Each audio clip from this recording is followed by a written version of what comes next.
yeah, so last time what we did is we started the tutorial, and we went through the first 3 sections. So in the first section, we just made sure that Reach was installed. We put our files in a directory in our home directory called Reach, and then toot for tutorial. And then what we did is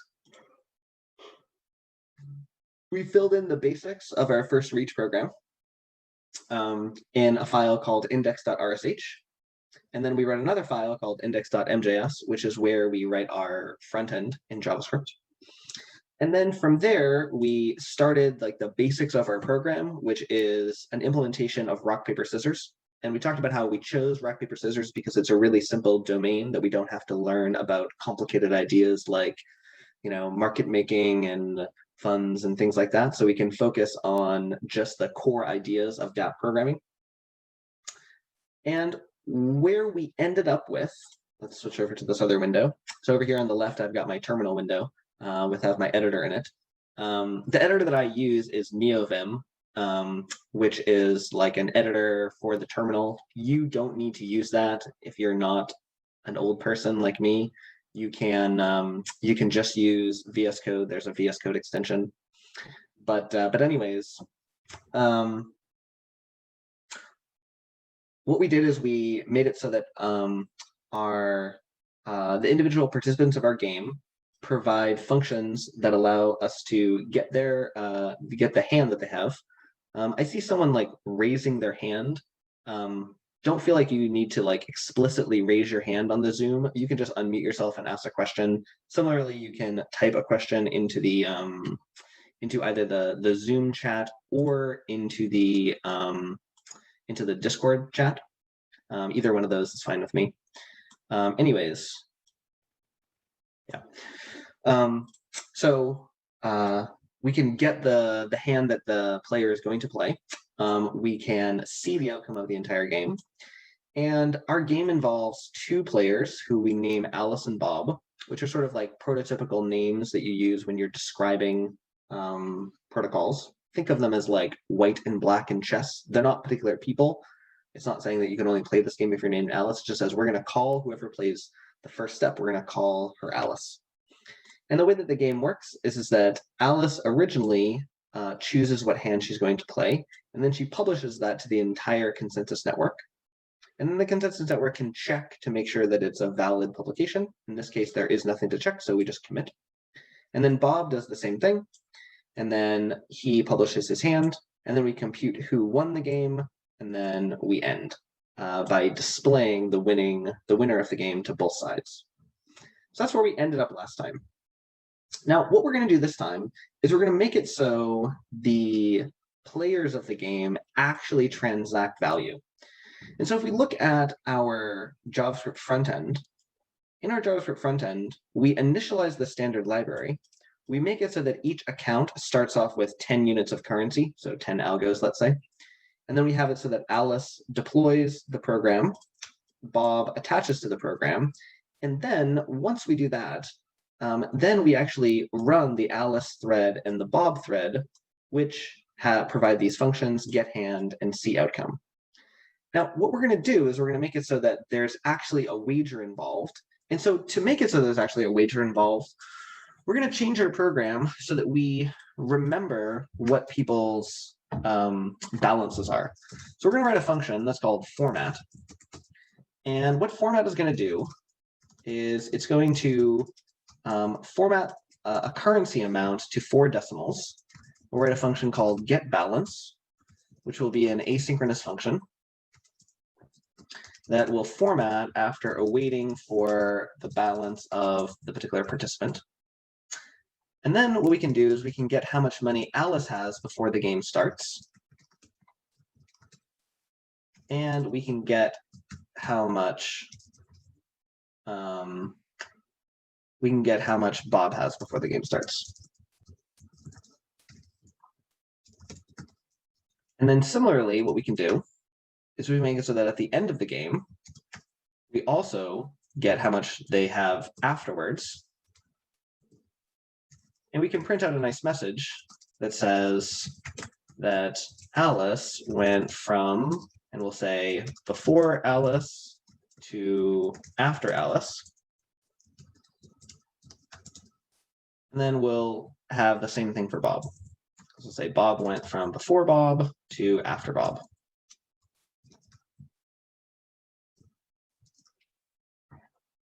Yeah. Now, right now, if we were to stop and run our program,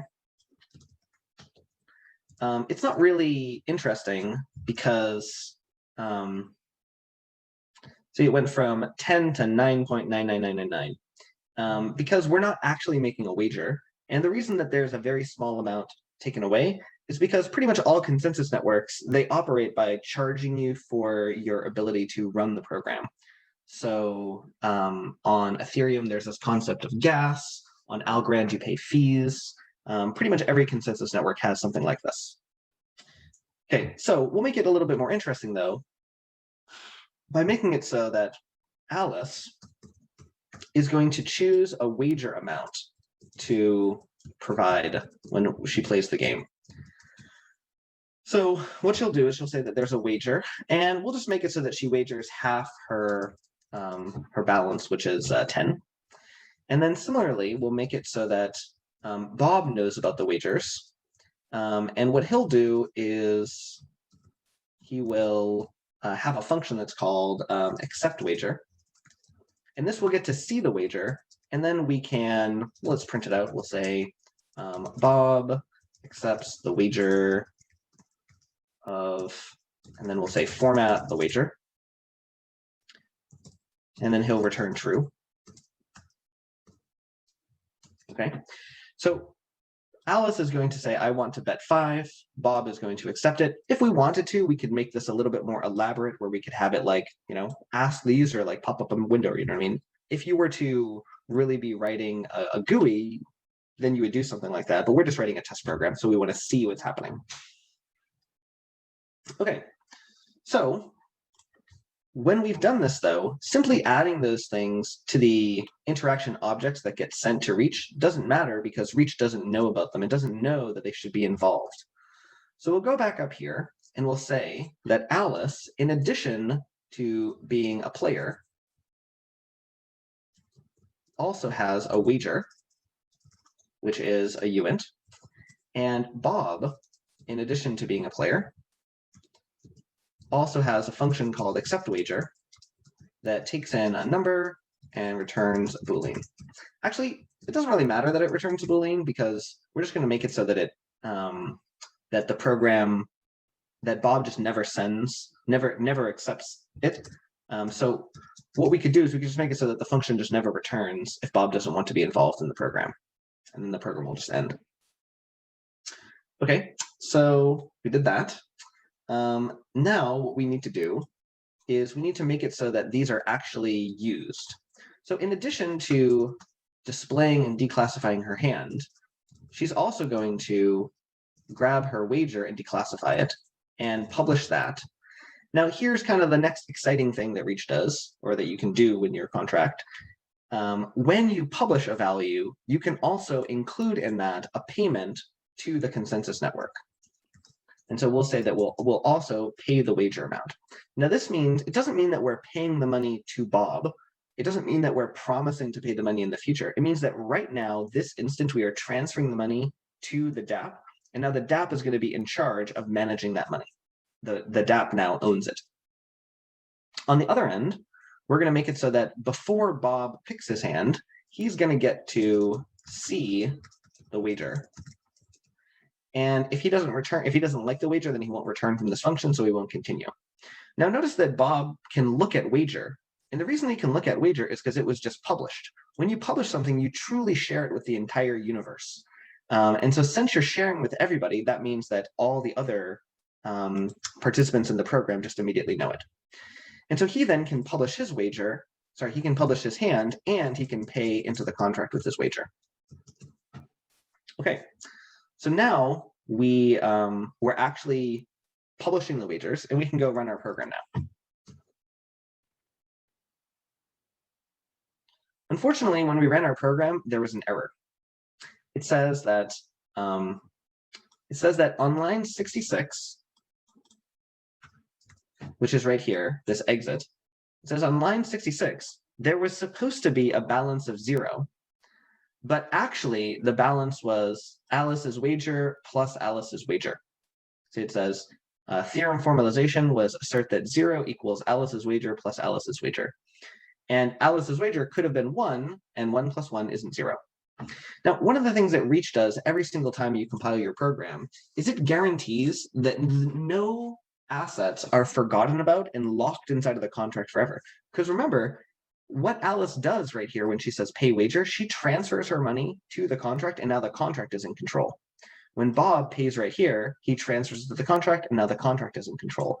And when the program exits, that means the contract is completely done. There is no way to get any of the funds because there's no more steps of the program. So because there are no more steps of the program, that means that these two wagers are lost. And it is a major no-no to write a DApp that locks away money forever. And of course, the reason that we did this, that there's this problem, is just because we forgot to continue writing the program. We need to say, okay, well, let's transfer some part of the money to A, and we'll transfer some part of the money to B. And then how much do we transfer to each one? We'll say that if the outcome is that A wins, we define these variables up here. Actually, we didn't. Yeah, let's define some helper variables. So recall that we have these things where outcome is Bob wins, draw, and Alice wins. So what we can do is we can just define this, we can just remember these things. Okay, so if the outcome is 0, then that means that Bob wins. So A should get 0 and Bob should get 2. And if the outcome is 1, then that means that it was a draw, so they each get 1 share. And if anything else happens, then let me just write here, it's 2. Then that means that Alice won, and so she should get 2 shares. Okay, so you can then run, and it says unexpected hook token on line 64. Why is that? Oh, yeah, because we don't actually need a question mark there.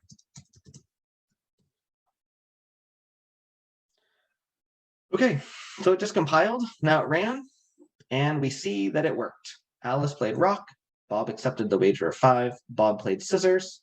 Now that means that Alice wins, so Alice went from 10 to 15-ish, and Bob went from 10 to 5-ish. So we've now done the next step of the tutorial. We've made it so that we actually make bets, and we transact money. If we wanted to, this is something that I mentioned in the tutorial, we could extend this, 4 right here out a lot more. So if we just like stick a 40 there, we're going to see the gas prices more precisely. So we're going to see that this is exactly how much money was spent. So, the amount that you're trading is pretty small. So remember, these are, I'm testing on Ethereum. So each one of these is 1 ETH. So that means that this is like, so 100, or what is it, like $200, $20, $2, 0.2 of a cent. Sorry, 20 cents, 2 cents, 1/10 of a cent. So I mean, these are really small prices. Of course, that's the that is assuming that the gas is the gas that it is in my program, like in my dev net. But in the real world, this is more expensive. All right, anyways, let's switch this back to 4 and go from there. Okay, now, it turns out actually that this program that we wrote has a major problem. And let's just demonstrate the problem this way. So see right here where Bob sees the wager? Well, because he sees the wager, that actually means that he sees hand A also. So why should Bob choose his hand randomly? He could just compute what hand is the right one to win. So we can figure out which is the right one to win by reverse engineering this formula right here. So we want this formula to be equal to 0. because 0 is when he wins. So we want it to be hand A. We want to have 0 equals hand A plus 4 minus hand B %3. Okay, so we want to solve for hand B. Okay, well, modulo is like division, where you look at the remainder. Okay, so that really means that we want to make it so that this number right here multiplied by 3 is equal to 0. Like we want to say that if we take this number and it has to be some multiple of 3. So we'd say like 3 times this divided by 3 had better be 0. Like it's not supposed to have any extra stuff in it. Okay, so how can we figure out what that is? Well, if we can take this modulo right here and push it through. So this 4 is really like a 1, and this %3 is like that. Okay. Okay.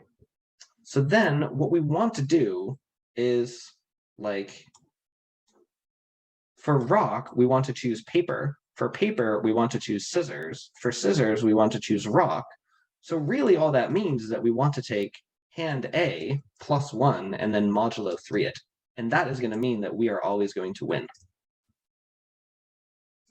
So if we just set it to be this, then now every single time I run the program, it is going to be that Bob wins. See, Alice played paper and Bob wins. If we run it again, it's going to say Alice played rock and Bob wins. And then we'll go down here. Alice plays paper and Bob wins. So Bob now, because he can see Alice's hand, he is just always going to win. It turns out that we can actually use Reach's verification engine to check to make sure that this is actually always going to happen. So what I'm going to do is I'm going to stick in a little assertion right here that's going to say, I'm going to assert that 2A is equal to 0, and I'm going to assert that 2B is equal to 2. And Reach is going to be able to check and verify that I can't verify that because the stuff that's in between and only, when we check your program, we can't assume that we can't assume that Bob really ran this part of this program. All we know is that Bob published something.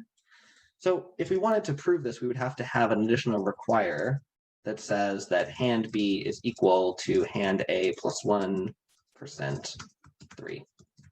By the way, I'm doing more than is in the tutorial, just you can get like the live experience. So anyway, so it just ran. So it just verified that yes, in fact, it's always the case that 2A is 0 and 2B is 2, and when Bob runs this strategy. So we can actually verify that Bob has a winning strategy that makes him always win. And we would like to make it so that that doesn't happen, because if you tried to run this program, then it would be very bad. Okay, so every single time you have an error in your program, and when I say error, I don't literally mean something like, oh, you tried to add 1 to a string or something like that. When I say error, I guess I really mean the word mistake. When you have a mistake in your program, one of your goals should be to try to transform the program to a form that Reach will throw an error if you wrote your program like that. And in this case, Reach supports this. So we can write a knowable, and we can say that B does not know Alice's hand A. So we say that B does not know Alice's hand A. And what we're saying here is that B is about to choose his hand, and it must be the case that he can't figure out what Alice's hand is, or if he could, then he would be able to have this winning strategy that always works. So now when we run this program with this error, we get something that says, we're verifying the knowledge assertions, and it says, Bob knows hand A25 because it is published. And then this is a knowable theorem that's on 52. Okay, now you say, is there a way to make unknowable the default and instead specify knowable? No, there is no feature for this. Let's ask the more interesting, deeper question, which is, should there be a feature for this? So should what we do is to make it so that every single time you define a variable, that variable, we add a little constraint that says it must be unknowable. And then you would have to explicitly opt in. See, the thing is that you kind of already do have to explicitly opt in because you have to explicitly declassify variables right here. So there is already the assumption in Reach that all values that you create are assumed that you want them to be secret, and you have to explicitly opt in to sharing them with everybody before you're allowed to publish them. So I would say, Greg, that we actually already have this. That is the default. The default is things that are secret. And what unknowable does is it's kind of on the other side. So when you create a value, we assume that you want it to be secret, flat out. Second, if you want to also say something about what other people don't know, then you can say something about that. And you can make explicit that a value is unknown. Now, the reason that this is important is, let's just kind of fiddle around a little bit. Let's suppose that hand A isn't declassified. And we're going to have to change it to have an underscore because Reach enforces this convention that you got to put underscore in front of things that are secret. And then we'll define hand A like. And we'll define hand A down here. And then we'll go down here and we'll say that hand A like is the declassification, is just like, yeah, it's the declassification of hand A plus 1. Now, what's going to happen with this program right here? Well, if we run this program, there's going to be an error which says that you can't, on line 62 right here, you can't refer to hand A because it hasn't been defined. So let's just kind of, again, we're just fiddling just to kind of show you how things work. Let's add another publish where we make it so that afterwards, Alice publishes her hand separately. Okay, so now the program is valid. Oh, but we actually have to expose it. Only const hand A equals to classify hand A. Okay, so now the program compiles, but actually we still have the error. And it says, Bob could learn of hand A via hand A like, because hand A like was published at line 48 right here. And it contains information about variable 24, which was defined at line 46, which is this line. Anytime you don't give something a name, like this temporary expression right here, Reach gives it a number. So that's expression number 26. And that contains information about hand A, which was defined on line 45 right there. So Reach actually sees through attempts that you have to like mess with values to hide what they are. And it can say, well, actually, you know, Bob, even though he doesn't know hand A, he could figure out what hand A is because he could look at your program and see that, aha, hand A like is just hand A plus 1. And you might think that you have clever ways of avoiding that. You could do something like, okay, well, it's not going to be hand A. We're going to say if hand A is greater than 1, then what we'll do is we'll return true. Yeah, it will return 7. Otherwise, we'll return 8. Can it figure that out? That is connected? And of course, it does, because it'll say, aha, I can see that you published 7, so that must mean that hand A is greater than 1. And since hand A is greater than 1, that means it must be 2. And 2 is the only value that's, you know, something else that is one of the valid hands. So therefore, I actually know what you published. And so the knowledge checker is pretty thorough about figuring out what you might be able to discover about your program. The only thing that you can not see through is a function that's called digest. And what digest does is it takes a cryptographic hash of your number. And of course, I have to declassify it.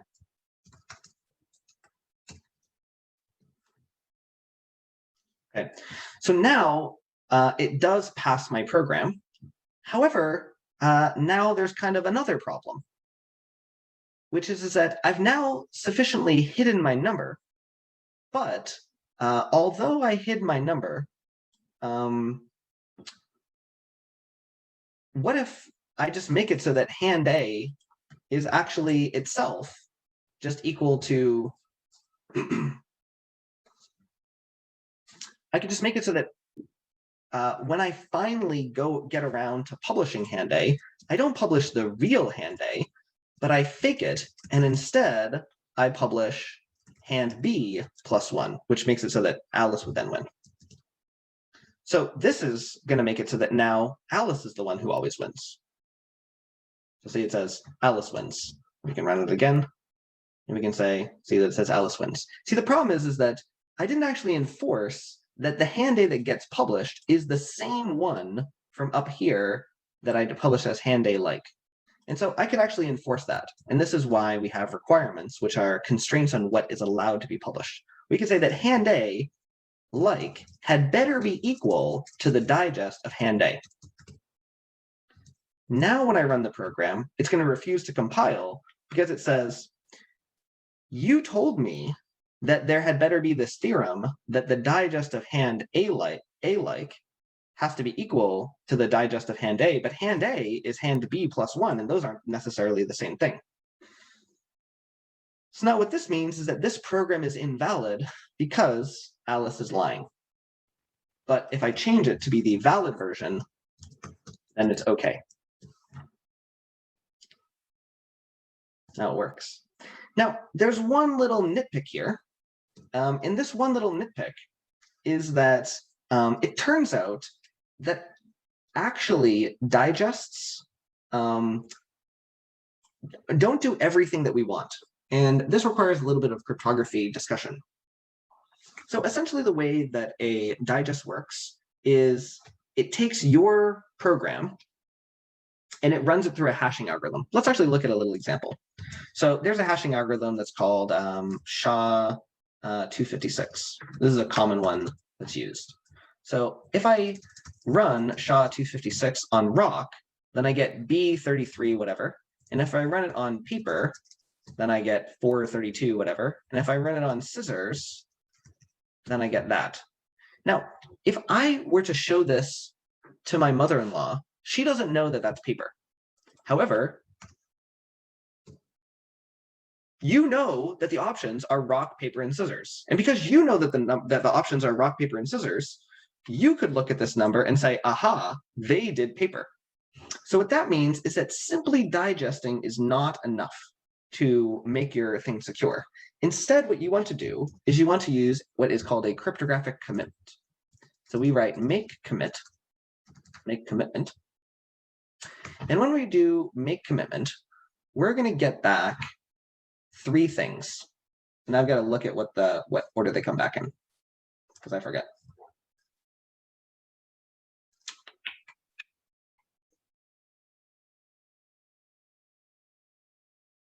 All right. We get back a commitment, and we get back something that is called a salt.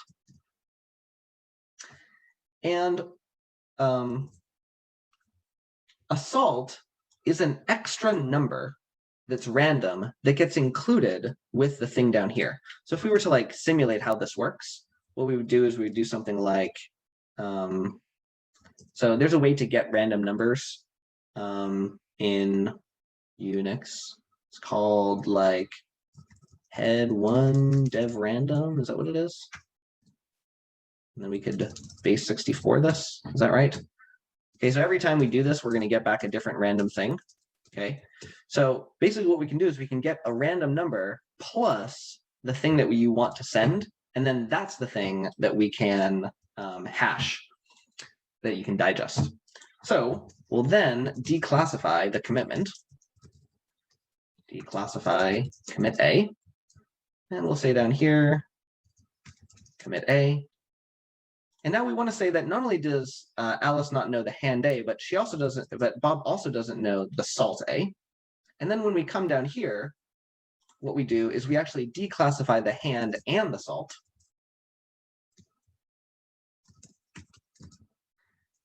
and then we publish both of those.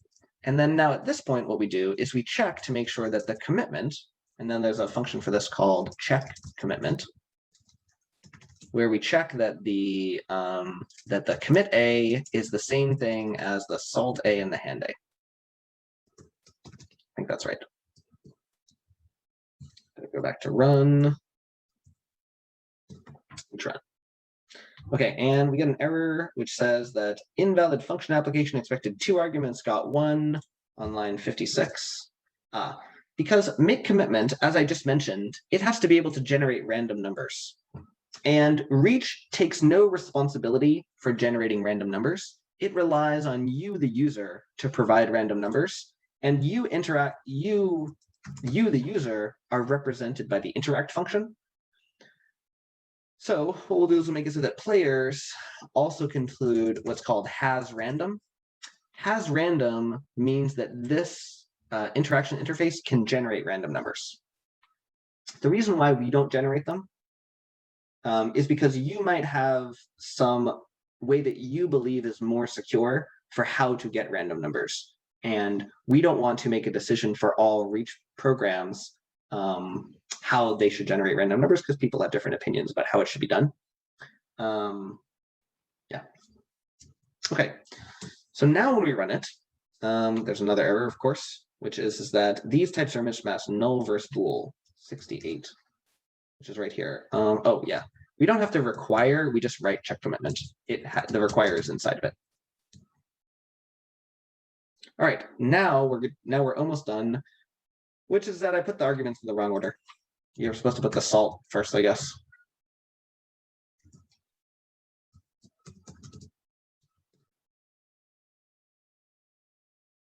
Okay. Now we're going to get an error that says, you told me that you could generate random numbers, but you didn't actually do that. So we got to go down here and make it so that our interaction interface in the JavaScript also provides this functionality of randomness. Because remember, every single time we add something to the reach interaction interface, we have to add it to the interaction object. Now, what we could do is we could go write a function that gets randomness through some means. And if you are an advanced user, then you should do that. However, for convenience, we can use a built-in one that's called hasRandom. That's part of the standard library. And essentially what that does is it uses this very popular cryptographic randomness generation package that's part of Node.js. So now we'll go again. And now our program is more secure. It's now to the point where it's not feasible for Alice or Bob to see what the other one does, and they're now more trustworthy.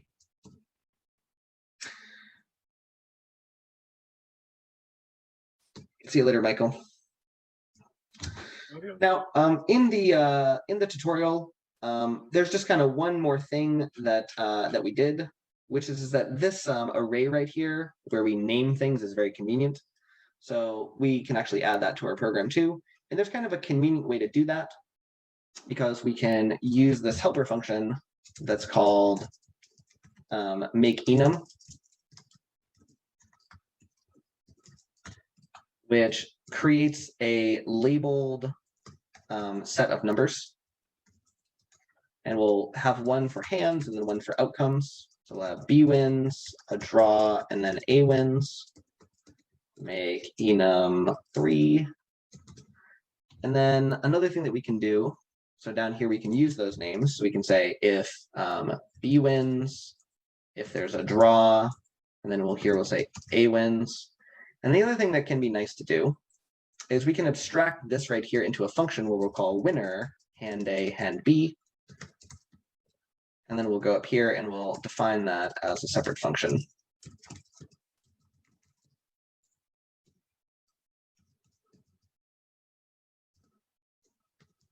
Now, something that's nice about this is that now that we've defined it as a separate function, we can write test cases just like you would do when you're normally programming. So if you were normally programming, you could write a test case that said something like, if rock plays paper, then that means that B wins.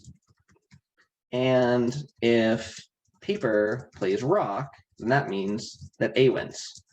So you can write test cases for your reach program, just like you write test cases in any programming language, where you write down a concrete example of a function's inputs and what its expected outputs are.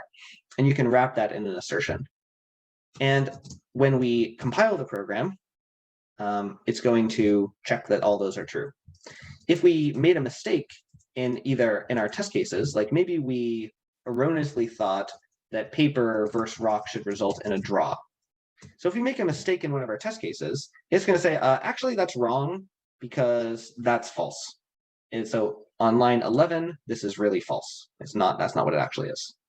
Similarly, if we made a mistake in our program, it will catch us as well. So let's make a mistake in our program. We'll say, whenever hand A is rock, that means that actually Alice, it's a draw. So this is not a valid function. You know what I mean? It doesn't do what we're supposed to be doing. And we can see here that it behaves incorrectly because the test case on line 10 is an error. Okay. Now, something that's even more nice about writing test cases in Reach is that we can write extremely general test cases. So I'm going to write a test case that says, for all hands, if you run, for all numbers named hand, if you run winner on that hand and itself, you should get back draw. And so this is the kind of thing that is not really feasible to implement when you're writing normal, tests in normal programming. I mean, actually, in this case, you kind of could, because you could just enumerate all three possibilities for this. But if we had a much larger function, it would be impractical to do that. And so what Reach actually does is it takes our program and it creates a big system of equations where if those equations have a solution, it means that your program has a problem with it. And you have access to that through a basic programming interface of writing test case assertions.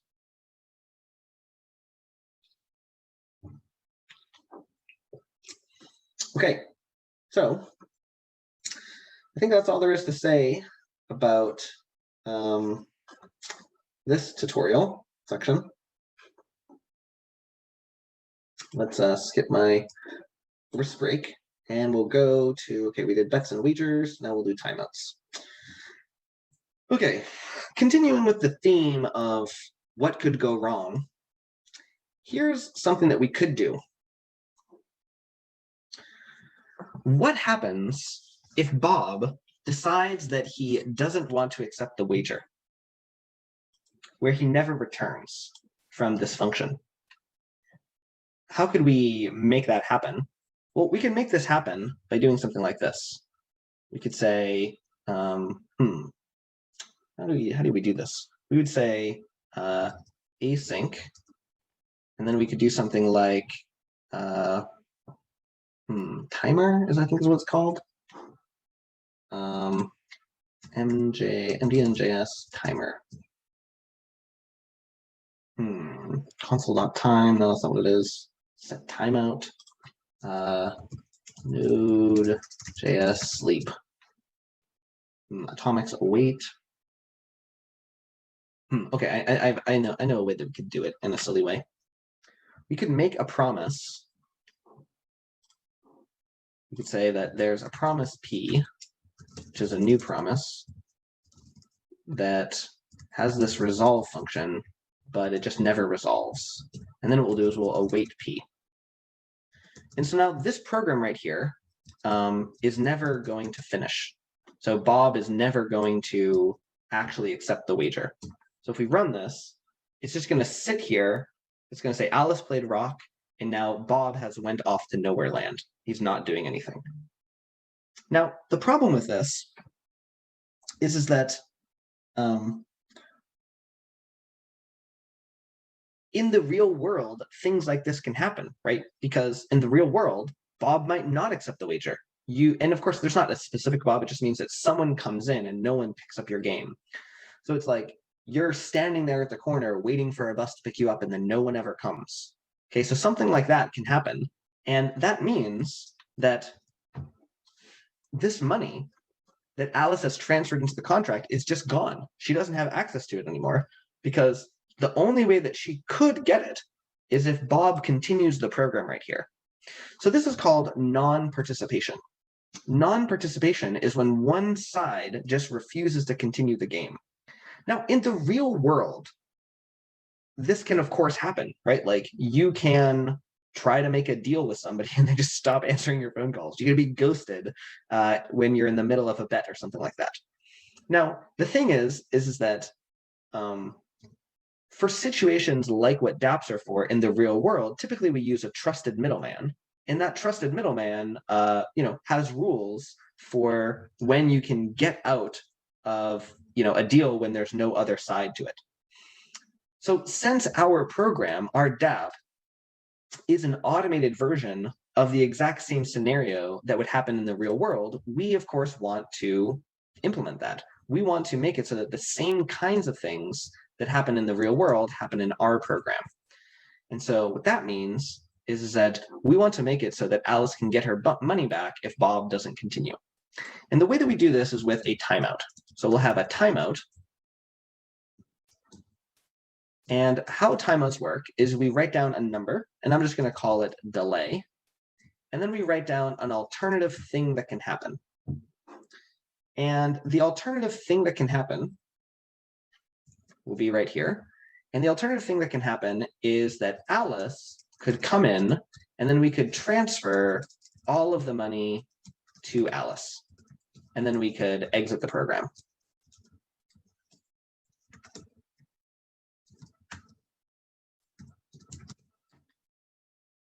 Okay. Now we may want Alice to see that this happened. So we'll write alice.only, and we'll say interact.inform timeout. And we'll add another function up here that says that players can see inform timeout. It doesn't do anything. And we'll go down here and we'll see that we'll write inform timeout.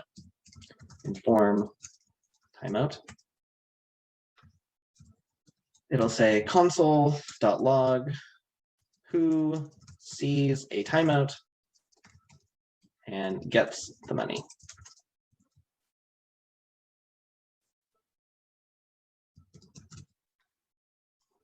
So now if we run this program, it's going to say that you didn't define delay. So let me just define delay real fast. Let's just say that it's going to be 10. Let's say it's going to be 5. We run the program, and now there's an error on line 59, which is that I forgot to remove the semicolon. So we run the program and it says Alice played rock, Bob goes off to nowhere, and then now we need to wait for 5 units of time to go by. Oh, you know what? This way of having Bob just do nothing is not going to work in our simulation. The reason it's not going to work in our simulation is because it basically like blocks the program, so nothing can happen. So we need to do it in a different way. So I guess what we'll do is we'll make it so that we'll say Bob takes his time, and he'll say for I know I have an example of doing this down here. There we go. Let I equals 0, I less than 10, I plus plus, and we'll say await standard lib dot wait 1. And this is going to make it so that Bob waits for 1 unit of time to go by. Let's put that there. Okay. So now we run, and it says Bob takes his time, Alice sees a timeout and gets the money. Bob tries to accept and tries to play scissors, but he's too late, and so Alice goes from 10 to 9, and Bob goes from 10 to 4. It looks like he lost his money, but really this is kind of like a side effect of using of not waiting for the transactions to finish. He didn't really lose his money. I wonder if there's a good way to show how that happens. we basically need to like make this wait for that transaction to go away. I'm not going to worry about the details of this. If we were to like run it on Algorand, it wouldn't have this problem. Okay, so this is a way of protecting ourselves against people who run out the clock. Now, this is a little bit laborious to write right here. We would have to do the exact same thing here for when A is supposed to publish, because Bob would be able to get the money. So because of that, there's a convenience library that we use that's called close to. So we write close to, and we say A, and then we can write a function, let's call it inform timeout, that will get called when we're done.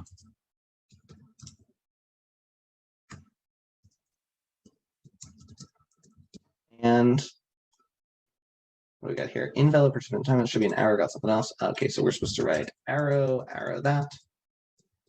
Okay. And now it says inform timeout isn't bound, so let's bind it. So write a little helper function that's called inform timeout. And what it is going to do is it is going to do each A and B are going to run interact dot inform timeout.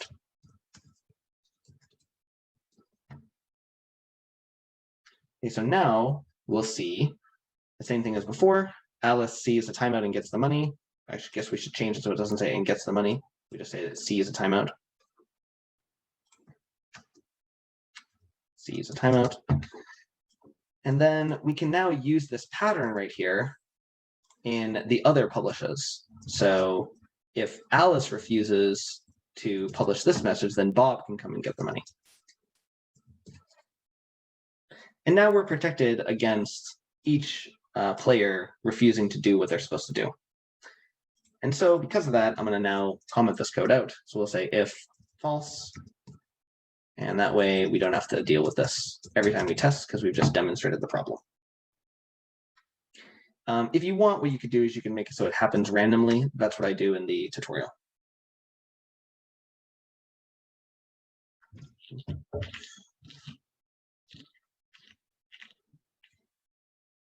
Okay, so this is a good example. These last two chapters about non-participation and about commitments are good examples of the ways in which decentralized applications are different than normal applications.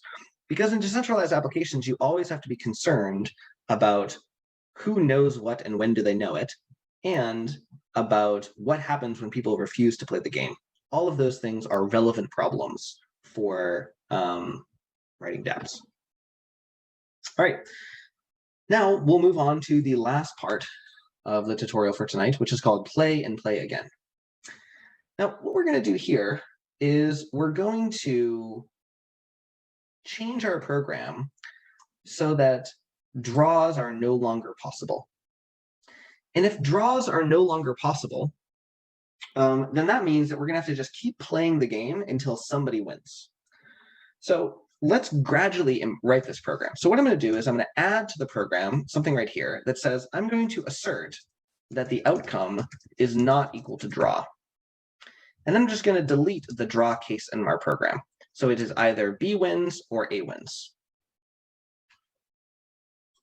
And because I know it's either B wins or A wins, that means that I know that no matter what, I'm going to be transferring 2 times the wager to the winner. And so I'll just change this right here so that the winner is, we'll say that if the outcome is B wins, then B is the winner, otherwise A is the winner. So this simplifies our program, and it's only valid if the outcome is not draw. Now, if I try to run this program, we are going to get a compilation error, and it says, well, you know, you said that that it's always the case that it's not draw, but like, what if Alice plays 0 and Bob also plays 0? And since they could both play 0, then that would mean that it's a draw. And so that's not okay. So the compiler has realized that we don't actually enforce that it's never a draw. So what are we going to do now? So what we're going to do is we're going to actually change our program so that there is a while loop in it where we keep playing until there isn't a draw. So the way that we'll do this is we'll say that while the outcome is equal to draw, then we're going to run the game. And then when the while loop is over, that means that the loop condition is false. And if the loop condition is false, that means that the outcome isn't draw. And so we're going to loop with an outcome which is initially draw. And now I'm going to type something that is a little bit exciting, which I'm going to write invariant. So in Reach, you have to write what are called loop invariants, which are ways of encoding the information that you know is true before a loop starts, when the loop is over, and when the loop is over. And so you can always write true, because true is like empty, like it doesn't have any useful information in it, because true is always true, and so it's never going to be wrong. Unfortunately, true is not going to be enough for this program, because we are going to need to know something. Okay, now what do we want to do? Well, basically what we want to do is we want to take the same thing that we were doing before, except that we're going to put all this information inside of the while loop. Now, there's a little bit of decoupling that we need to do, actually, because right now we're proposing the wager and choosing the first hand. But we actually want to separate those two things because we want to agree up front to the rules to the wager, and then after we agree up front, then we want to actually start submitting the hands.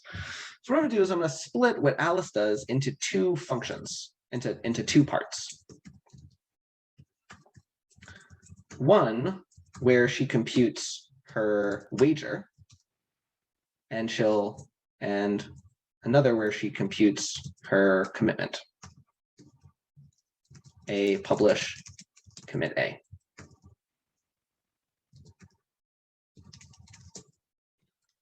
So now that I've separated that out, I can move part of it down here.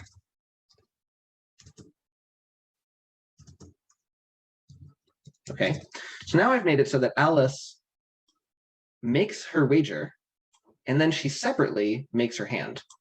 I'm going to do the same thing to Bob. I'm going to make it so that Bob is going to, I guess this time I'll just copy the code twice, and I'll remove the parts that are not relevant. So it's not unknowable yet. We don't compute the hand. We don't publish the hand. We just pay the wager. And then here, we don't have to accept the wager, and here we don't have to pay the wager. So now what we can do is we can reorder these things. So now we have it so that A makes the wager and pays it. B accepts it. A comes back and makes her hand and commits. B makes his makes his and pushes it. I guess we should make another timeout for what happens if A never does this step. So A chooses her hand, Bob chooses his hand, A chooses her hand, and then we compute who the winner is. So this separation, that's now what goes inside of the while loop.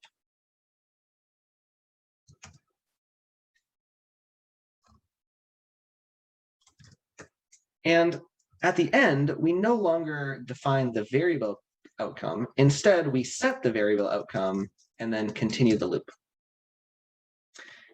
And so what we did is we just gradually changed the program into one that has the behavior that we want. We start off by publishing the wager and paying it. We then accept the wager and pay it.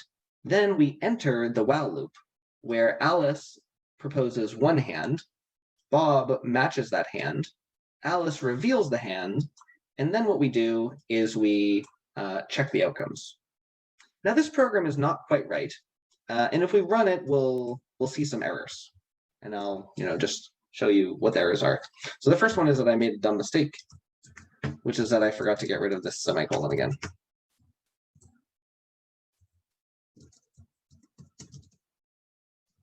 And now let's get to an interesting error. Okay, so now the next error says that while cannot be used in the context step, must be in consensus step. You must publish, pay, or fork first. So a while loop in Reach is only allowed to happen inside of the consensus checking part which is what happens before a commit. So the solution here is to just remove this commit. Once Bob pays his wager, we immediately start the while loop. So by removing that removing that commitment, that preserves us, I'll say removed, so that we can start the while loop. Okay, now we get a new error, which says that invalid operation to consensus cannot be used in context consensus step. This is on line 66. This is line 66. So this publish right here is attempting to happen while we're actually already in the consensus step because we didn't commit anymore. So now we need to make it so that at the start of the while loop, we commit. And I'll say down here, this is the commit we moved before. And then similarly, yeah, well, that's good. So now we run the program, and now there's an error. And this is a theorem prover error. And this theorem prover error says that the balance must be sufficient for transfer. And it says that, look, on this line right here, on line 92, you are transferring 2 times the wager. And the wager could be 1. And that means that you're trying to transfer 2, but the balance could be 0. And the reason the balance could be 0 is because it comes out of a loop, namely the loop on line 60. So this loop right here, when we get out of the loop, it could be the case that the balance is 0. Now, you and I know that the balance can't be 0 because we paid in this wager and then we paid in that wager. We know that the balance is actually a very particular value, but Reach cannot figure that out. And the reason Reach can't figure that out is because inside here, there might be a transfer, and it can't reason about what transfer that is.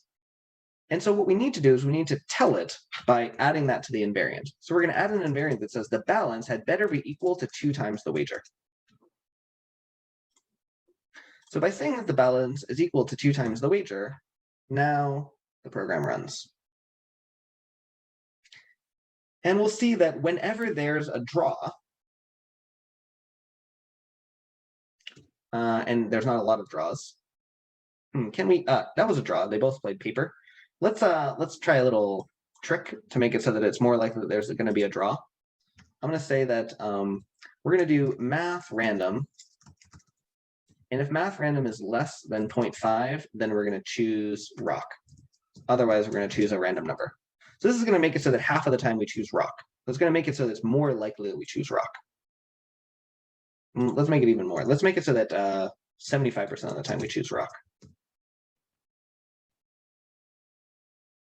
Okay, so we kept choosing rock over and over and over again, and we just kept on playing the game. And eventually, someone broke out of it because we haven't biased it too insanely. So if we watch this, just the majority of the time, there will be rocks that are played, and only occasionally someone will play something else. So we can see that there's lots of draws now, and we keep running until the game is over. All right, that's good testing. We can remove that back to here. Okay, so tonight we covered a lot of exciting stuff. We have made it so that we actually deal with trading value. We are doing cryptographic commitments to make sure it's secure. We've introduced the concept of the knowledge checker that Reach has. We have seen how Reach allows us to write general test cases that explore all the possible behavior of our program, and about how we can make strong claims about the behavior, such as that the outcome doesn't end in a draw. We've talked about how you can use timeouts to protect yourself from non-participation, which is a unique kind of error that happens in dApps that doesn't really make sense in other kinds of programs. And we've made it so that, you know, we've seen while loops and loop invariants to capture the information in our program. Altogether, we've ended up writing a 100-line Reach file, and this 100-line Reach file, you know, is decent. And one thing that's kind of interesting is that as we kept adding features like timeouts and the while loops, we actually didn't have to change our front end at all, because our front end only has to define the get hand, see outcome, and inform timeout functions. It doesn't need to know about the details about how the DApp really works, and that's actually a good thing, because it means that you don't need to change your user interface when the program runs, when the protocol changes. Now, maybe we would like to do something like, maybe we would like to say something like, what round is it? Well, it turns out that actually we can keep track of that inside of here, because we know that every time we saw, every time we see what other people play, we know that a round has passed. Maybe what we could do is we could add in an extra seeing of the outcome right here. We could make it so that we see that we'll show the outcome after each loop. Like here, we could do that right here. I'll make it so that we'll call this next outcome. This is going to say const next outcome, and then outcome equals next outcome.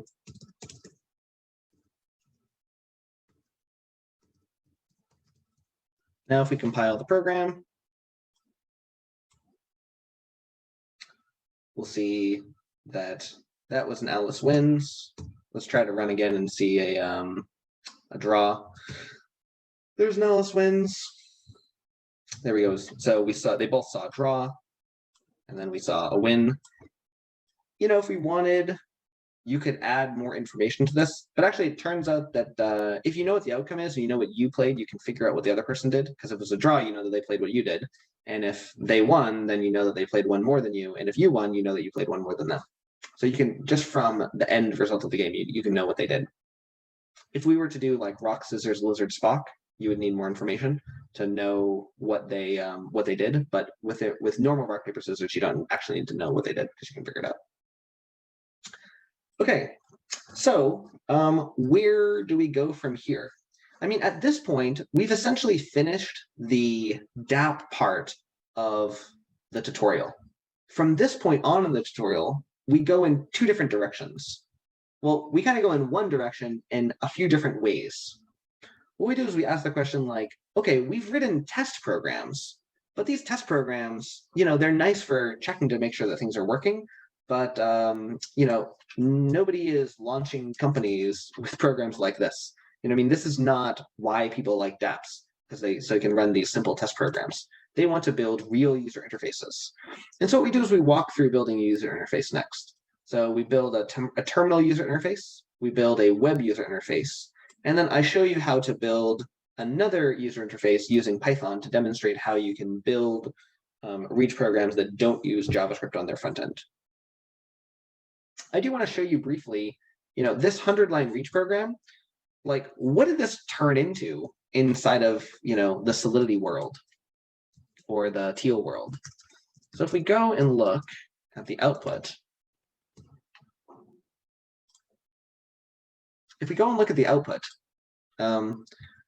we get a 4,000-line monstrosity. So inside here, here's our Alice function. So our Alice function starts on line 22, and it goes to line 465. So this is the slice of the program that corresponds to what Alice does.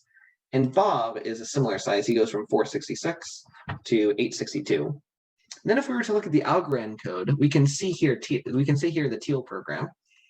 I don't know, there's lots of cool details here. It turns out that our program has 1, 2, 3, 4, 5, 6, 7, 8, 9. It has 9 different steps. What are these 9 steps? Well, there's what happens when we do this publish, that's step 1. What happens when we do this one? That's 2. What happens when we do this one? That's 3. What happens when we do this one? That's 4. What happens when we do this one? That's 5. Where are the other 4? Well, it turns out that these timeouts are also 4 more. So this one is 6. This one is 7. This one is 8. This one is 9. That's why we get 9 different steps, because each one of those timeouts is actually a different method that could be run on our program. We can see all of those things. And we can, if we wanted to, we could study the details of all these. And similarly, if we compiled to show the intermediate results, it's called with intermediate or output intermediate. I forget what it's called. It's called intermediate files. If we compile with intermediate files, oh, you know what? I always forget to tell it to build a particular thing.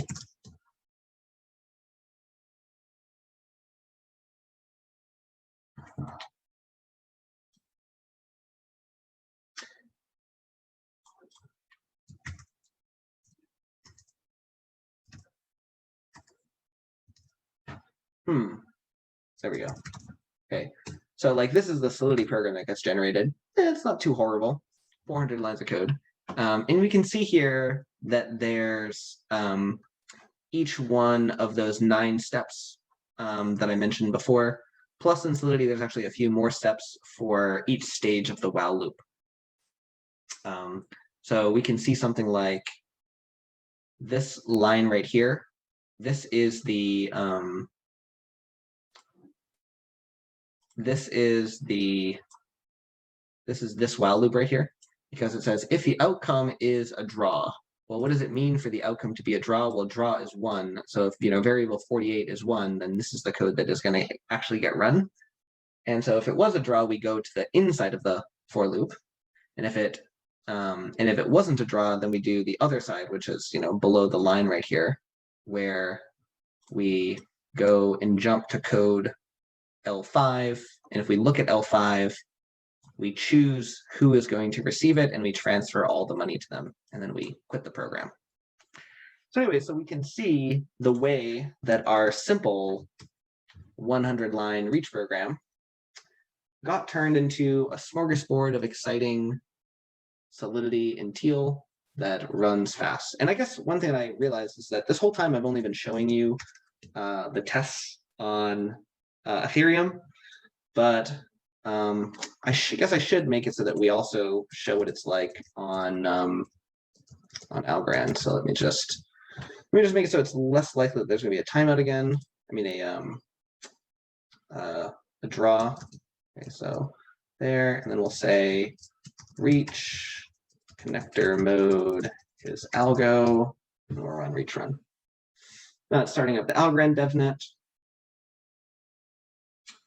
I was on the phone this afternoon with some people at Algorand, and they're working hard on making a DevNet for us so that these tests will go faster.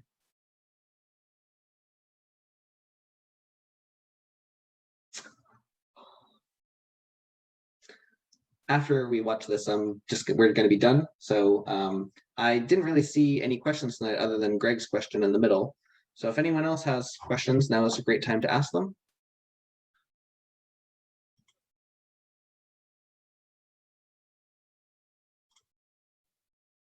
So, Jay, I have a question. Sure. So you're showing us rock, paper, scissors here. And rock, paper, scissors is pretty simple. Is it a lot harder to build a more complex type of DeFi application? Let's say like an NFT? I actually think that rock, paper, scissors is actually one of the more harder programs to write, because it has all sorts of kind of weird control flow where, we have like the commitment, we have the timeouts, we have the knowledge checking, we have the while loop. I actually deliberately chose rock, paper, scissors because I knew it would have all of these complicated stuff.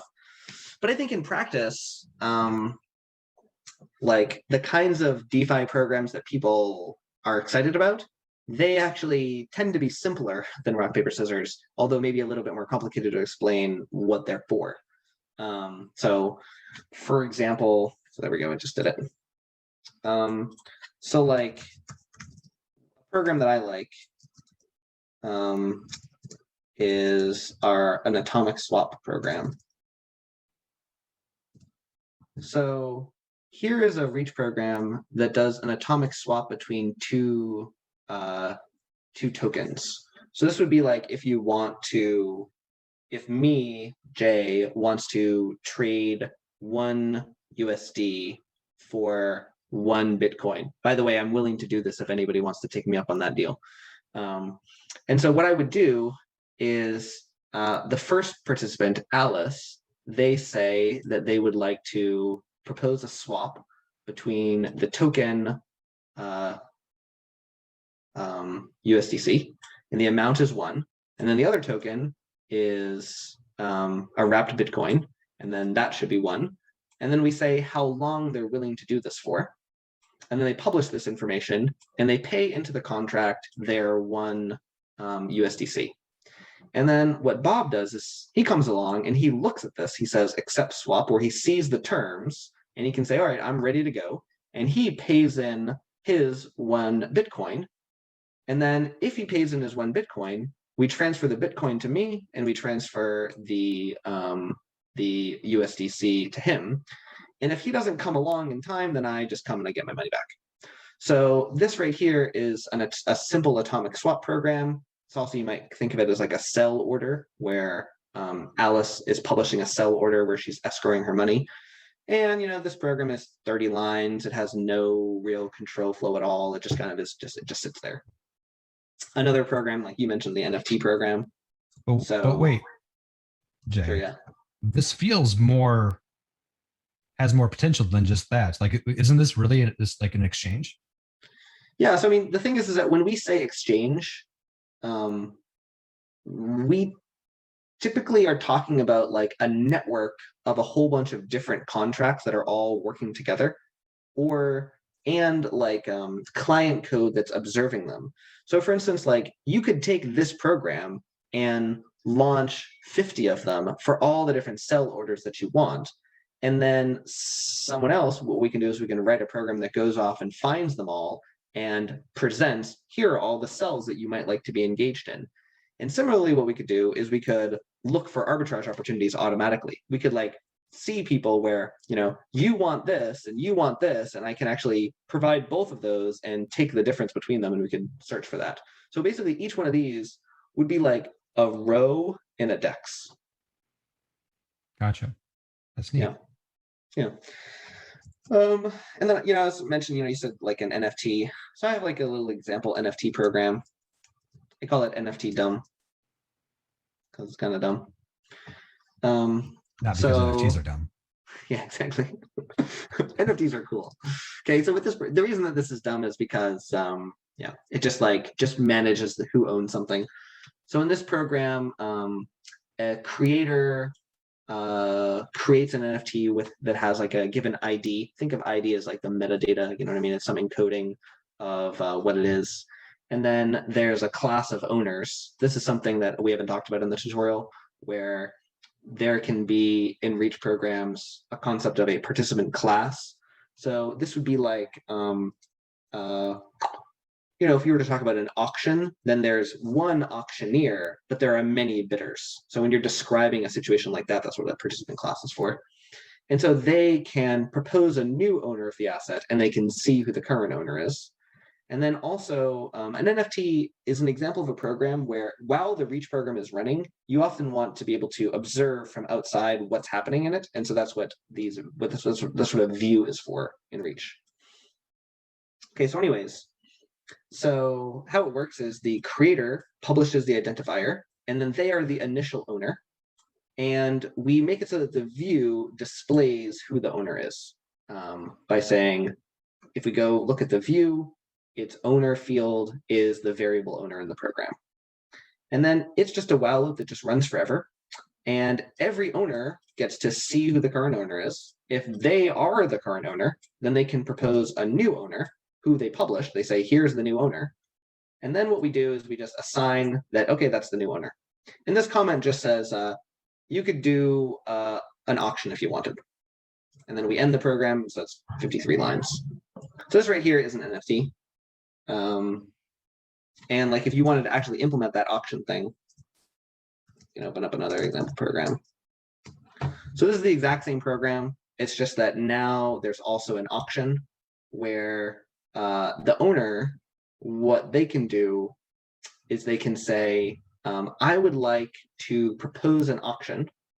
So they're going to publish a starting bid of the auction. So they're going to say, I'm willing to sell this for $10. And then, you guys got 2 days to bid up that, and whoever has the highest amount.